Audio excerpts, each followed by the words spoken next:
Ayan, dali, bago ako magkape, unahin ko munang pakainin ang aming senyorito. Ayan ang kanyang paboritong fresh na chicken. Ayan siya. Hello? Kanina pa naghihintay ang aming senyorito. Dali na, kain na.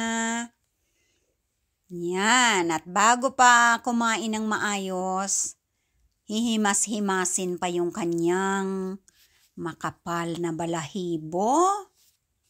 Ayan, kain na. O diba? Nagpapasalamat muna siya sa Reyna King Angabel, syempre. Ayan, paboritong-paborito niya yung fresh na chicken. Ayan, first class pa na karne yan. Marami siyang mga iba't ibang pagkain. Siyempre, meron pang mga biscuits na iba-iba. Pero ang paborito niya talaga ay ito ang fresh na chicken. 500 grams. Nasa ano yata? Nasa parang 5 euro. Mahigit.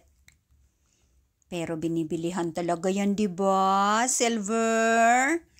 Kasi yan ang kanyang paborito. Ayan. Sana all, sige lang nguya na nguya.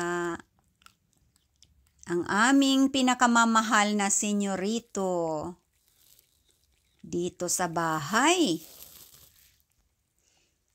Medyo naparami yata ang bigay ko. Pagkatapos kumain, matutulog na yan or di kaya magbantay doon sa bintana sa mga ibon. Diba, Silver? Ubusin mo yan ha para hindi masayang. Yan. Yummy, yummy chicken. Minsan nauubos niya, minsan hindi. Tingnan natin ngayong momentum na ito kung kaya niyang maubos kasi medyo napadami ang aking paglagay ng foods ng aming Silver. Ubusin na. Ayan o. Ang laki-laki mo na talaga. Sige. Ayaw na. Sumabit pa ang kuko sa carpet. Ayan, hindi na ubos. Thank you very much. Bababa na siya doon at siya ay maglilinis na ng kanyang bigote. Thank you.